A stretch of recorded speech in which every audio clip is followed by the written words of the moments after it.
Hey guys, welcome back to the next part of our series. Today we're going to be talking about a very important subject for our character and for any character artist out there. We're going to be talking about haircuts. Now, haircuts are one of those demons that character artists have to face all the time because they're tricky. They're not easy to do. They are very technical and they take a lot of time. Like you can take up to 20 hours to just comb your character and generate all the stuff that you need. So I'm showing you here a couple of examples from just Google. Some are very good. For instance, of course, Uncharted, it's excellent in haircuts. Some of them are not as good. For instance, this guy right here, not the best one.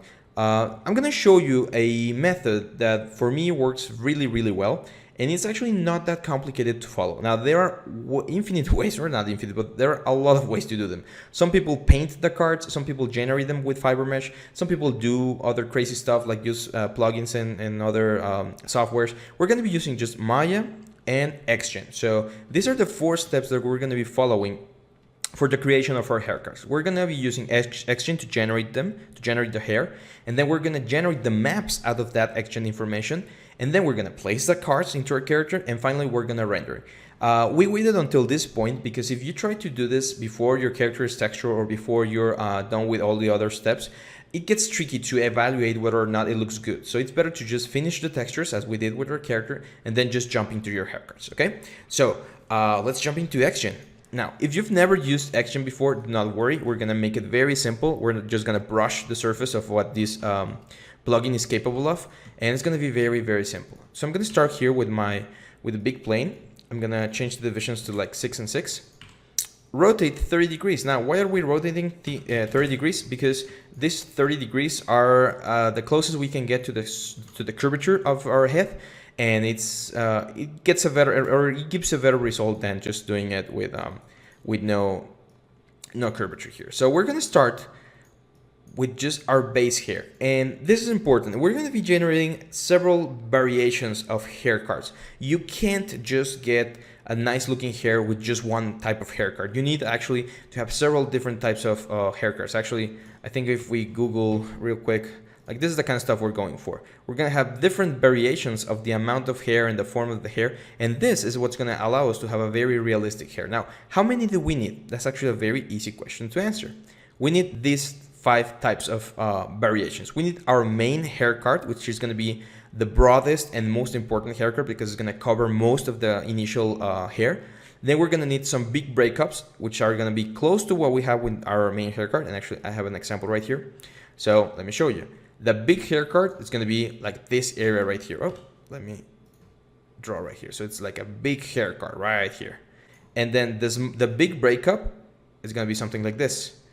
So it's a big piece of hair that's going to break up from having the same card for the big parts. And then the small breakup will be like these little hairs right here. Okay.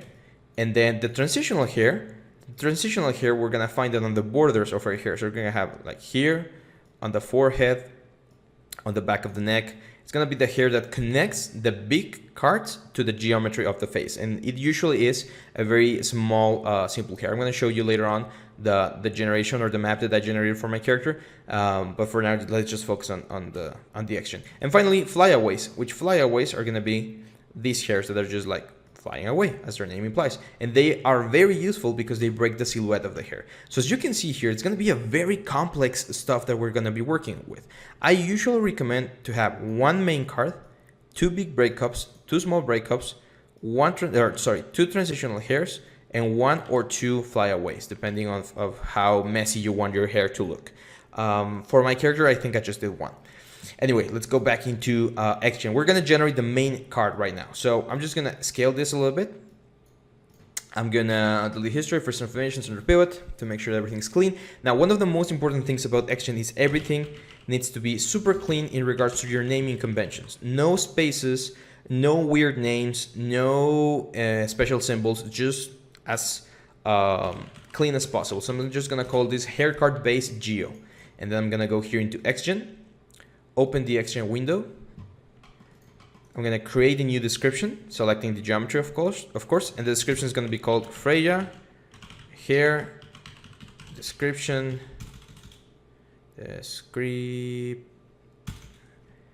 Description. There we go. And the collection, which is the name of the hair that we're going to be creating, is going to be big hair card collection. We can even go and call it Freya big hair card collection, just to make sure. The only thing you need to change here is change placing and shaping guides. Instead of using attributes controlled by expressions, we're gonna place and shape the guides. I'm just gonna say create, and boom. Now my Xgen is active. You can see it here on my outliner. Everything is properly connected, and I just need to generate my hair. So for this to work, we need to add guides. And to add guides, you're just gonna go up here into this little symbol here with the plus sign, and you only need 3 to start with. If you want more guides, you can have more guides. It's gonna give you more control, but it's gonna be or take longer to make sure everything looks nice. Now, once the guides are there, you can just press your little eye right here, and boom, you got hair. What I'm gonna do now is I'm gonna select the little guides here. You can select them from here and just go into okay. This is one of the problems that you sometimes have. It's difficult to select having the geometry. You can just hide it. You don't need it anymore. And just guide control points, select one, and bring it up. How long will the hair be? Well, since we're going to be taking a front or a right view, front is usually the one I go, but for some reason I rotated it. Actually, let's go. Cool thing about Xgen, you can just rotate it. Let's do 90 degrees.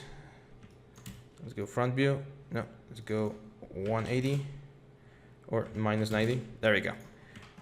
I'm just gonna select my geo, select the hair, the Xgen menu again, and just re-analyze and see that the guide is controlling where the hair is gonna stop. And I can do a little bit of tricks here and there to give the guide a nice looking flowy profile, flowy motion. So if I want the hair to be like, imagine I want it to be very clumpy, like falling close to, do I have a snap or something?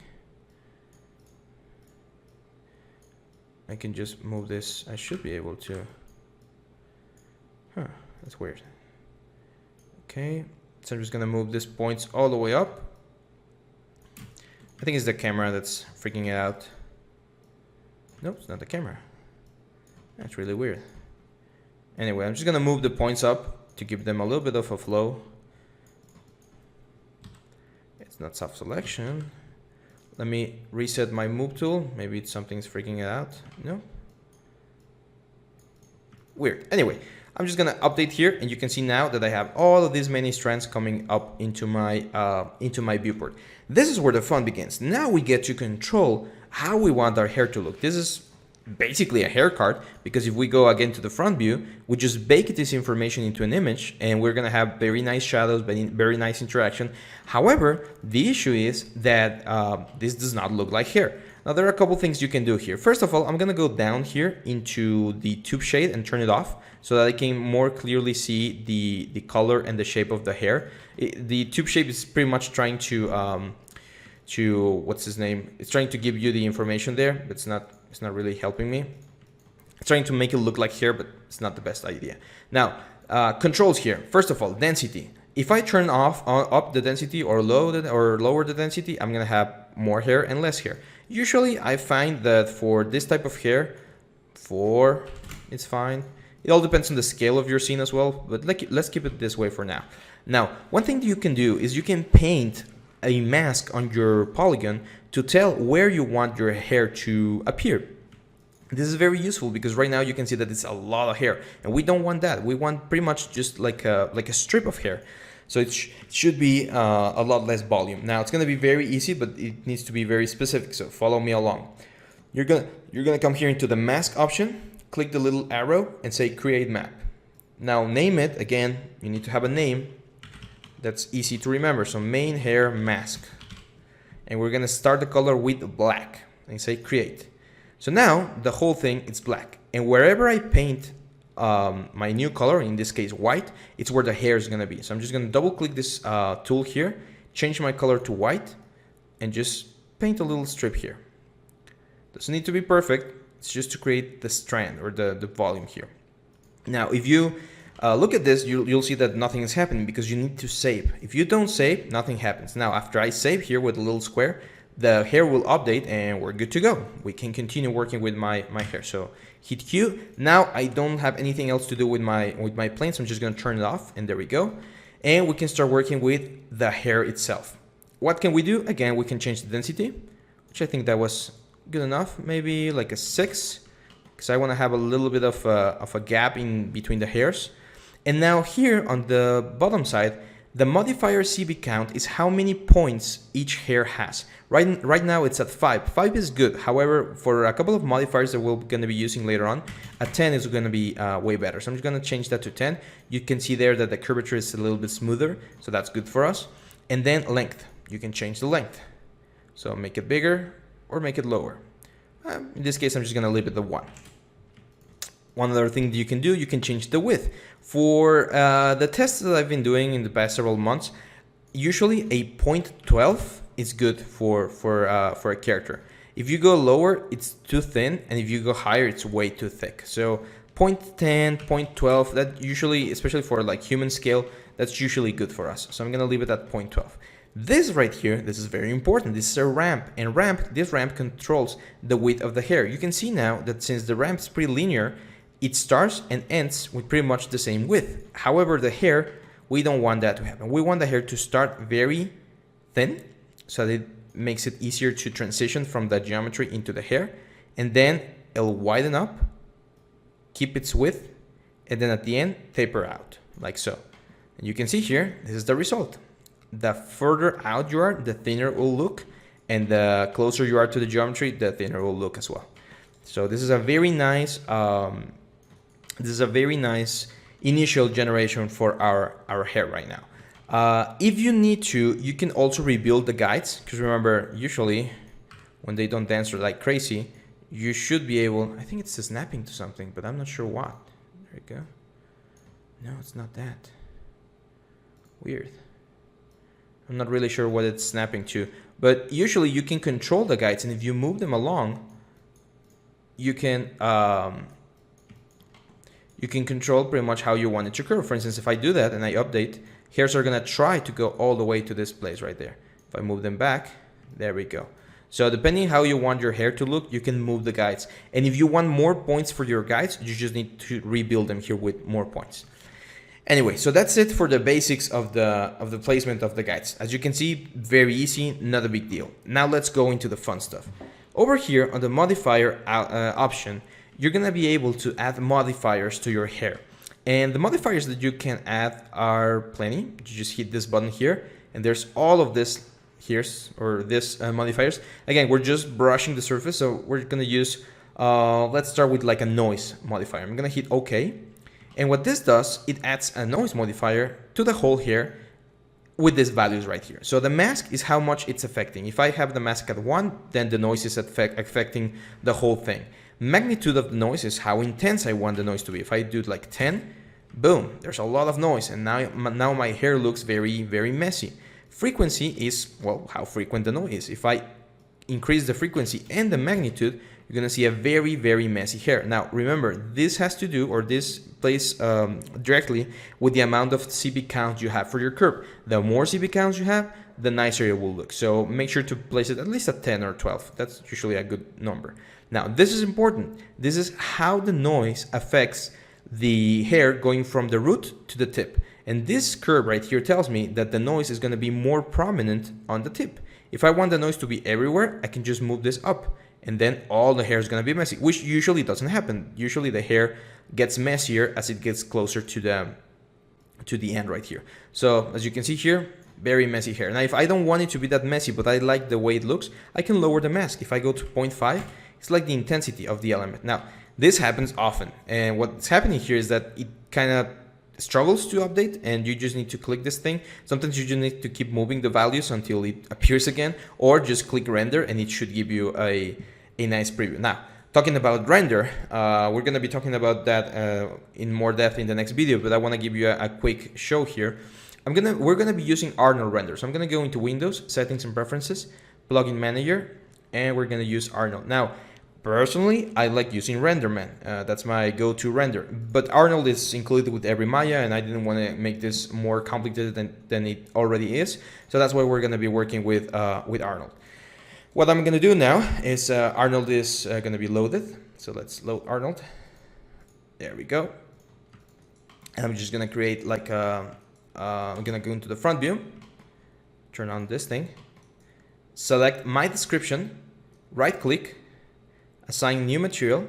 I'm gonna go into Arnold, and Arnold has a standard hair material, which is actually really good.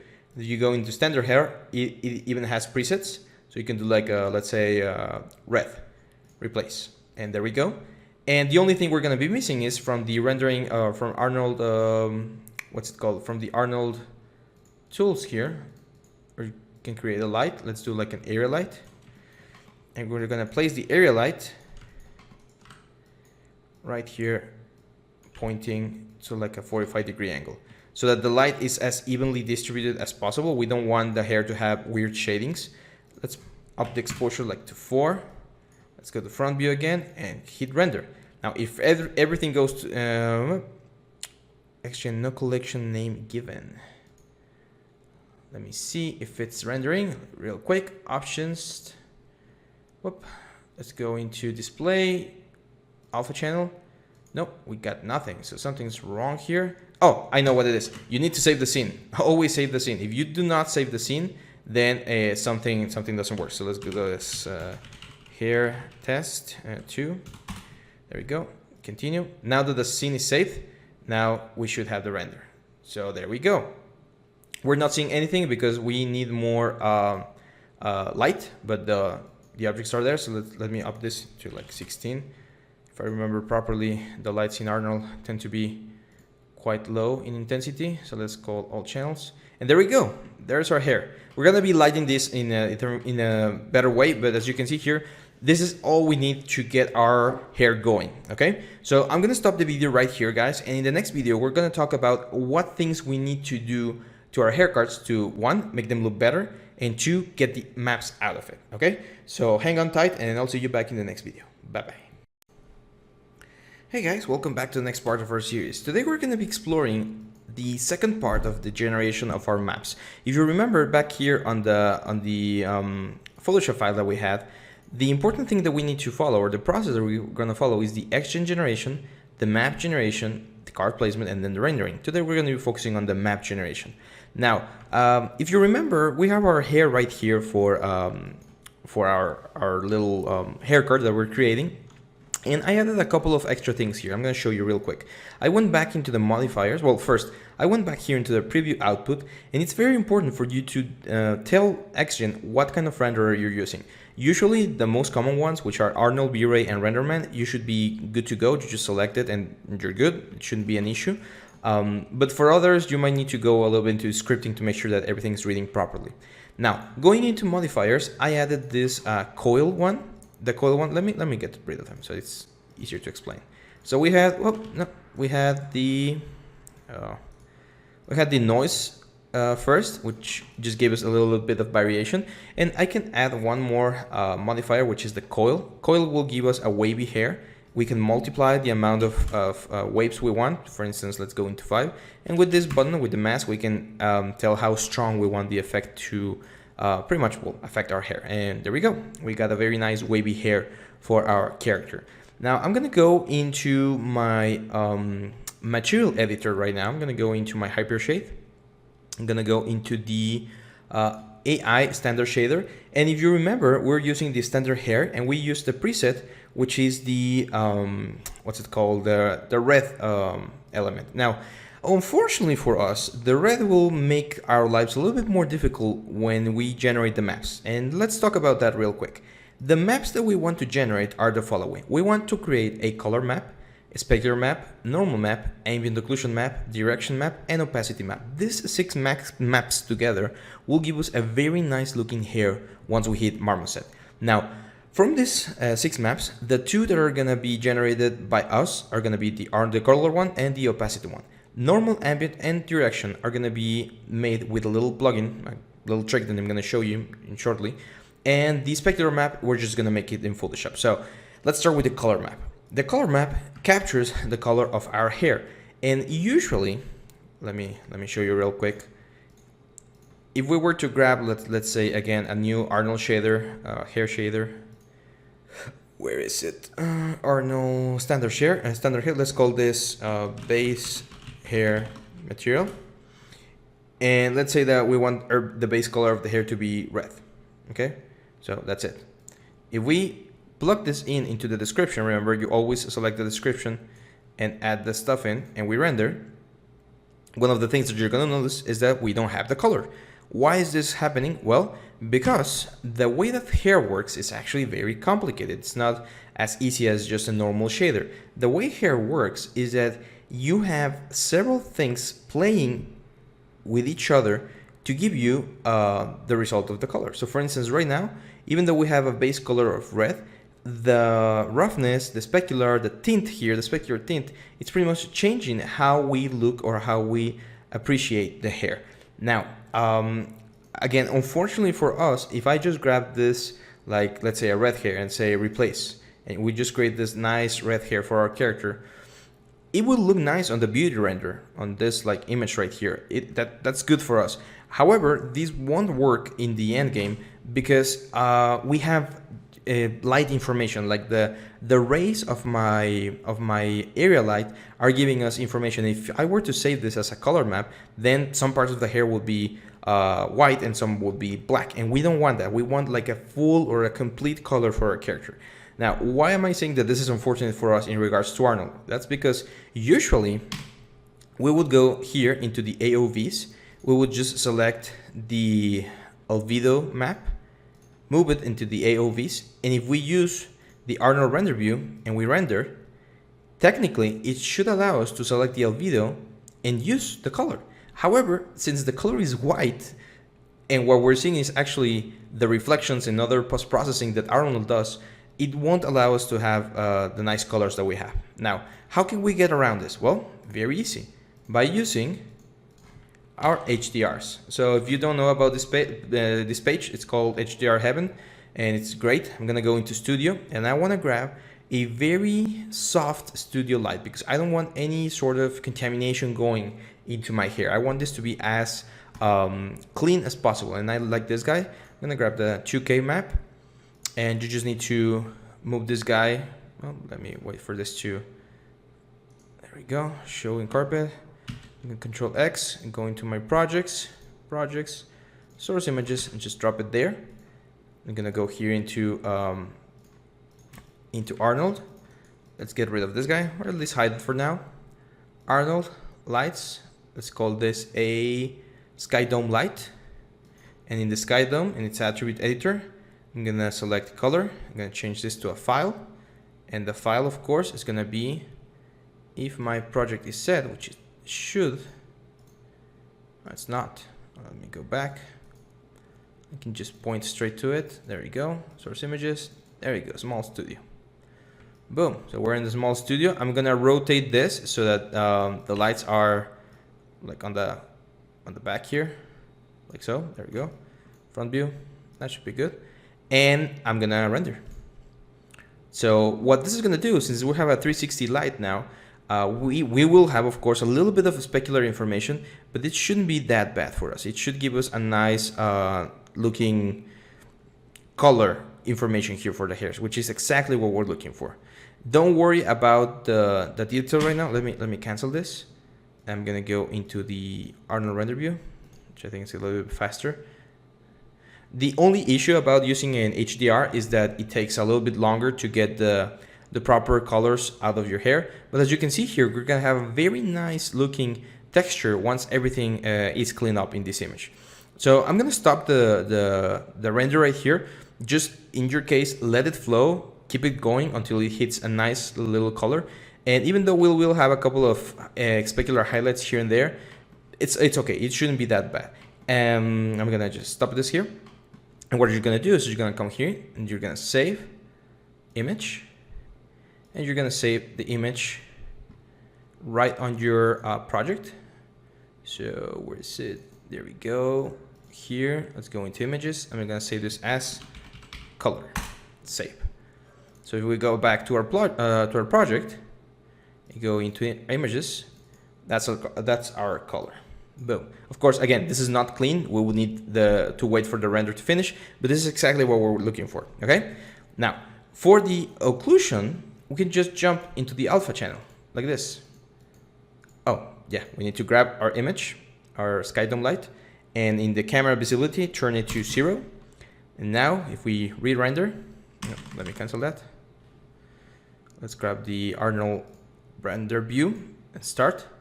There we go. Now we have an alpha. See that? Oh, that guy right there. So if we just get the alpha here, we can stop this. Again, wait until the render finishes so that you get a cleaner alpha. And file, save image, and save as alpha. If we check our image, hey, did I save it in the wrong place? Oh yeah, I did. So again, oh, sorry for this. If everything is set up properly, I shouldn't be needing to jump around so much, but let's keep it that way. Oh, it's saving it. Okay, that's fine. In this case, just save it as a multi-layer EXR. Same place.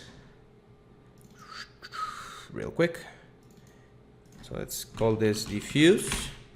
And now the multi-layer EXR, if you open it in ZBrush, you can select this option. If you can't open, just download this plugin. It's called EXR EO or IO. It's free.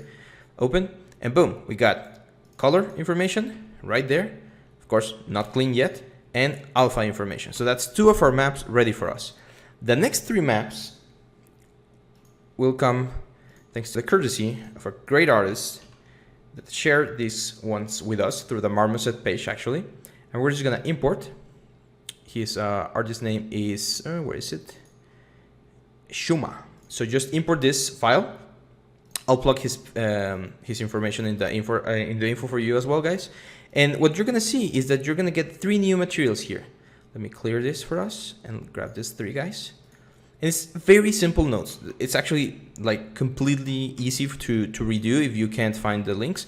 It is using a sampler info, and what this sampler info is doing, it's extracting the information from the normal camera, importing it into the value of a range node, and then exporting it as a color of a flat Arnold material. Same thing for the direction information. It's just information from the sampler info going through a range node and then into a flat color from Arnold. And finally, the AOV. So what are you gonna do? It's very simple. Just grab your description, select your hair, assign, for instance, the AO, the description, assign existing material, hair, no object name matches in standing. Give me 1 second. Let's try the other ones first. Let's try the normal. I think we're missing a shading group. That's fine. Direction. Okay, there we go. Direction. So if I render, what I should get, it's this weird looking map. Now, you might think, what does this do? This is pretty much going to tell Marmoset how to transport the specular throughout the hair, so that instead of having a flat specular just reflecting, it will travel along the surface of the hair. It's a very useful map to give a very realistic look to the hair. So this one, just file, save image, and save it as your direction map. And then same stuff, I'm just gonna go in here, assign new existing material, direction map, no, sorry, a normal map. There we go, render, and boom. It's your camera facing normal. So this is gonna give you a little bit of a bump. And as you can see, this is the magic of doing or using Xgen. Instead of painting the hairs by hand, this allows us to have all of this interaction in between the hairs. So it will look like some hairs are on top of each other. And that's what actually gives volume to our overall hair at the end. So that's the normal map. And we're just missing the ambient occlusion one. And I think the issue is that I don't have anything connected here. As you can see, we got an out color. So we pretty much just need an AI flat, which is the flat material. We just connect this into the color. We select the description, assign the new AI flat. There we go. And if we render, we should have ambient occlusion ready to go. Look at that beautiful thing. This, guys, this map right here, this is the most important map of all, because this map will give us a very nice looking depth to the hair. This is what's gonna drop the shadows in between the little strands, even though it's a flat plane. So by having this information right here, this is gold for us, because this again is what's gonna make our hair be as realistic as possible. Now, you might notice that even though this is looking nice, we got a little bit of anti-aliasing here on the back. That's very common, and one way to avoid that is by having a plane on the back. Let's place this at 90 degrees so that it's completely flat. So on the back of the hair so that they do not intersect. And I'm just gonna give this guy a new material, again an Arnold shader, flat, and I'm gonna use a middle gray. This is gonna be cut out with the opacity map, with that specific map. But what's gonna help me is instead of having the black background and having a weird looking anti-aliasing on the border of the hair, we actually have something to bounce off, and that gives us a nicer, cleaner line. So it's just a way to avoid having those disruptions. Again, I'm gonna just come back here. I can just save this image for a second so that you can see all three images together. Assign existing material. Let's go back to direction map, render. I'm gonna do the gray background for all of them so that we don't get weird anti-aliasing happening here on our hairs. There we go. That's a nicer one. Save. And finally, we're just gonna use the normal map. Boom. And here we go. So super handy tool. Thanks to the Marmoset team for giving this to us, because it's really good. It makes this process a whole lot easier. And that means that the only two maps that we need to worry about in regards to Arnold or any other renderer, it's the diffuse and the opacity. And most of the times the diffuse and the opacity come in the same place, so you're golden there. That's why I like to use RenderMan, because RenderMan has better hair shaders, I believe. So I prefer that. So if you don't like doing diffuse and lighting with any other stuff, just do these three maps with Arnold, which again comes with Maya, and do the other two maps with your renderer of your preferred renderer. Finally, the last map that we would need to create comes right here. It's actually very easy. I'm gonna fill a layer, the specular map. I'm gonna fill a layer with black. I'm gonna say filter, noise, add noise. That's good, just general noise. And then filter, blur, motion blur. I'm gonna go 90 degrees straight down. I'm gonna say okay, and that's it. You can extend this a little bit so that you don't get those weird looking lines there. And if you want, you can blur this a little bit. So filter, blur, Gaussian blur, just a little bit, like let's say 1 pixel is good. So 1 pixel, and that's it. This is our specular map. So this will give us the straight lines that are gonna play with the straightness of our hair. It's just to break up the specular so that you don't have like a perfect specular going all around. If you want to, you can just skip it and you won't need any specular map. You'll just control it with sliders in Marmoset or in your favorite gaming engine. Anyway, guys, this is the end of this video, and with this finished, we already have the 6 maps that we need. We already got the color map from our lighting scenario. We got our specular map, normal map, ambient occlusion, direction, and opacity. So we have everything ready. In the next couple of videos regarding the hair cards, we're gonna go back into our fully textured character, and we're gonna start placing the cards. Now, it's gonna be a long process. I'm gonna make it brief for you to understand, but it will mean that you will have to go back and work a little bit with that. So be patient. We're almost done with this whole process. After this, it's just setting everything up in Marmoset, and we'll be good to go to have our final presentation for our character. So keep on going, guys. I know you're doing well. If you need any help, feel free to ask. And if you don't need anything at the moment, then I'll see you back in the next video. Bye bye.